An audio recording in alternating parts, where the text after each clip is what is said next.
Good morning students. मैं संजीव मिश्रा, सहायक प्राध्यापक वाणिज्य, Pentium point technical college Rewa. मैं आप सभी से आशा करता हूं कि आप सभी अपने घर में इस आपदा की स्थिति में सुरक्षित होंगे। आप सभी से मेरी यही आग्रह है, यही निवेदन है कि आप अपने घर पर रहें, अपने परिवार वालों को भी घर पर रहने का अनुरोध करें और सरकार की दी हुई गाइडलाइंस को अपनाएं, क्योंकि यह आपदा एक ऐसा अदृश्य शक्ति या वायरस है जो कभी भी किसी के भी घर आ सकता है, कहीं भी आ सकता है। आप सभी स्वच्छता का विशेष ध्यान रखें। साथ ही आप सभी से एक निवेदन है कि ऐसी कोई भी चीज का सेवन न करें जिसके कारण से शरीर में ठंडाहट आती है या सर्दी हो सकती है।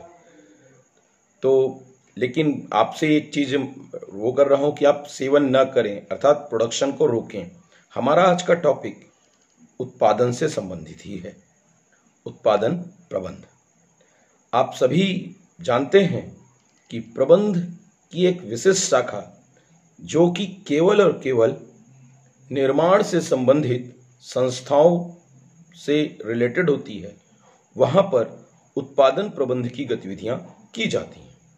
उत्पादन प्रबंध एक ऐसी विधा है जो कि निर्माणी एक्टिविटीज के समुचित नियोजन, निर्देशन, नियंत्रण द्वारा वस्तुओं एवं सेवाओं को न्यूनतम और समुचित मात्रा में उपलब्ध कराने के लिए की गई एक्टिविटी है। उत्पादन प्रबंध सामान्य रूप से अगर कहा जाए तो किसी भी कारखाने में विभिन्न प्रकार की पद्धतियों का वांछित उपयोग करते हुए कच्चे माल से एक तैयार माल बनाने की प्रक्रिया का सुचारू रूप से संचालन करने की तरीका उत्पादन प्रबंध है। सिर्फ और सिर्फ मजदूर उसमें नहीं होता, मजदूर कैसे काम कर रहा है, प्लांट्स कैसे इंप्लीमेंट कर रहा है, ये सारी चीजें इन्वॉल्व होती हैं। टेरी जी ने अपने विचार में ये कहा कि production management planning, organising, motivation और कंट्रोलिंग की एक ऐसी स्पेशल प्रोसीजर है जिसके माध्यम से संस्था से जुड़े सारे के सारे व्यक्तियों के द्वारा अपने ऑब्जेक्ट को प्राप्त करने के लिए एक विचारधारा मेंटेन की जा सकती है। सामान्य रूप से एसएल ब्रिच एक और विचारक हैं, उन्होंने भी यही कहा कि किसी भी उपक्रम के उन क्रियाओं का प्रभावी नियोजन या नियमन की ऐसी एक प्रक्रिया जिससे कि सामग्री निर्मित रूपांतरित वस्तु के रूप में हो जाए। रूपांतरित वस्तु का मतलब ये कि अगर वहां पर लोहे का उपयोग किया गया है, कच्चे लोहे का, तो उससे तैयार लोहा बने। प्लास्टिक का मटेरियल अगर यूज किया गया तो उससे प्लास्टिक के फर्नीचर या फिर अदर इक्विपमेंट्स बने। लकड़ी के उत्पाद बनाने हैं तो कच्चा माल उसका उस स्पेशलाइज्ड लकड़ी का होगा और उसका तैयार माल उससे अलमारी, टेबल, चेयर या फिर अन्य तरह के बहुत से उत्पाद होंगे। ये सारी की सारी चीजें प्रोडक्शन की एक्टिविटी के अंतर्गत आता है और वो कार्य आगे अगले चरण तक कैसे पहुंचे, इसके लिए आपको उत्पादन प्रबंध की तरीकों का उपयोग करना होगा। इसके अतिरिक्त निर्माणी संगठन मनुष्यों, सामग्रियों और साज सामान मतलब इंटीरियर डेकोरेटिंग के मटेरियल्स का फिजिकल ऑब्जेक्ट को ध्यान में रखकर उससे किसी भी तरह के इक्विपमेंट्स या मटेरियल्स या फिर ये कहा जाए कि किसी भी प्रकार के वर्क को कंप्लीट करने की प्रोसीजर सामान्य रूप से उत्पादन प्रबंध के अंतर्गत आती है। इसके अतिरिक्त उत्पादन प्रबंध एक ऐसी प्रक्रिया है जिसके माध्यम से इनपुट और आउटपुट यूनिट्स के बारे में, उसकी कॉम्प्लेक्सिटीज के बारे में, प्रोजेक्ट्स और प्रोजेक्ट डिजाइनर्स तक की पूर्ण जानकारी कम्युनिकेशन लेवल पर या कहें प्रोडक्शन लेवल के बीच में प्रस्तुत की जानी चाहिए। अब बात करें उनके फंक्शंस की, सामान्य रूप से किस किस तरह के कार्य किए जाएंगे। पहला, प्रोडक्ट प्लानिंग, अर्थात क्या बनाना है, कितनी मात्रा में बनाना है, कब बनाना है, कितने समय के अंदर कंप्लीट कर लेना है काम, ये सारी चीजें ध्यान रखनी होगी। उत्पादन नियंत्रण, कंट्रोलिंग, उसमें यह चीज विशेष रूप से ध्यान रखा जाता है कि कितना आदेश दिया गया था, उस आदेश के आधार पर एक सर्टेन टाइम ड्यूरेशन में कितनी यूनिट बननी है, उसकी क्वालिटी को नियंत्रित करना, ये उत्पादन नियंत्रण यानी कि प्रोडक्शन कंट्रोलिंग के अंतर्गत आता है। फिर क्वालिटी कंट्रोलिंग की बात करता है तो क्वालिटी कंट्रोलिंग सबसे इंपॉर्टेंट चीज है, क्योंकि जब तक वस्तुएं जिस आवश्यकता, जिस विचार या अभिव्यक्ति के आधार पर कंज्यूमर से मांगा गया है, वह उस आधार पर अगर उसे ना मिले तो वो आपके प्रोडक्ट्स को कैंसिल कर सकता है। इसके लिए हमें विशेष रूप से कंट्रोलिंग एक्टिविटीज को इन्वॉल्व करना है। फिर प्लांट लेआउट्स का उद्देश्य मशीनरीज और इक्विपमेंट्स को उनके प्रॉपर लोकेशन पर रखना है। मशीनों के बीच में इतना डिफरेंस हो कि वो एक दूसरे की ऑपरेटिंग एक्टिविटीज के ड्यूरेशन में हीट ना हो।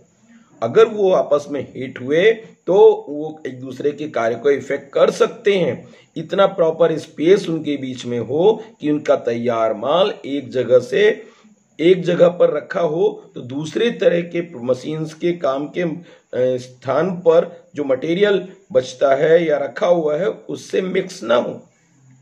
फिर कंट्रोलिंग हैंडलिंग एंड इन्वेंट्रीज की बात करें तो सामान्य रूप से जो मशीन है, रॉ मटेरियल्स हैं, मैन पावर्स है, इनका प्रॉपर हैंडलिंग एक्टिविटी करनी आवश्यक है, जिसके लिए हर संस्था अपनी अपनी प्रोडक्ट्स लाइबिलिटीज को ध्यान में रखकर उनकी कॉस्ट को कम या ज्यादा कर सकता है, उसके माल के रखने की व्यवस्था कर सकता है, वेयर हाउस और फैक्ट्रीज के नियरेस्ट या फैक्ट्री से दूर हो सकता है जैसे उसकी आवश्यकताएं। इसके अतिरिक्त इन्वेंट्री कंट्रोल की बात करें तो इन्वेंट्री कंट्रोल की जब विचार आता है तो पहला ही नाम कास्ट अकाउंट की बात होती है, जिसमें हम बात करते हैं अधिकतम स्तर, maximum level of stock, minimum level of stock, danger level of stock, मितव्ययी आदेश मात्रा है, मतलब कि कुल जो आपकी वार्षिक उपभोग है, कंज्यूमशन है, उसको कितनी बार में मंगाएंगे, कब मंगाएंगे, ऐसा कौन सा स्तर है कि यदि एक दो दिन भी माल ना आए तो आपकी वस्तुएं आगे काम ना करें, वो सारी एक्टिविटीज इन्वॉल्व होंगी। इसके अतिरिक्त कार्य मापन बहुत इंपॉर्टेंट चीज है, क्योंकि किस व्यक्ति विशेष को क्या काम सौंपा गया है, कितना सौंपा गया है, रिस्पॉन्सिबिलिटीज के आधार पर डिटरमाइन किया जाता है, जिसके लिए सुपरवाइजरी मशीनरी इन्वॉल्व होती है। सुपरवाइजरी मशीनरी का मतलब अलग से एक ऐसे व्यक्तियों का ग्रुप जो केवल और केवल सुपरविजन से संबंधित एक्टिविटी करता है, उसका काम केवल लोगों के कार्य को कंट्रोल करने के लिए इंप्लीमेंट करना है।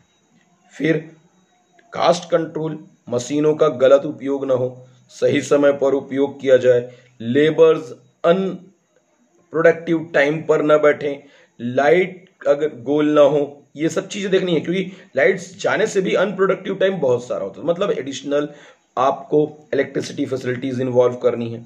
रिकॉर्ड्स और मेजरमेंट ऑफ प्रोडक्शन भी इन्वॉल्व करने होंगे।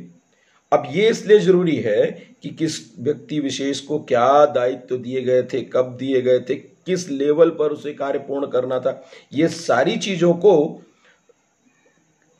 केवल मैनुअल मोड में, जब तक ओरल मोड में नहीं रिकॉर्ड किया जा सकता, लेकिन उसको मैनुअली अगर लिख लिया जाए तो उसको आसानी से कॉन्फिडेंशियली इंफॉर्मेशंस को आइडेंटिफाई किया जा सकता है।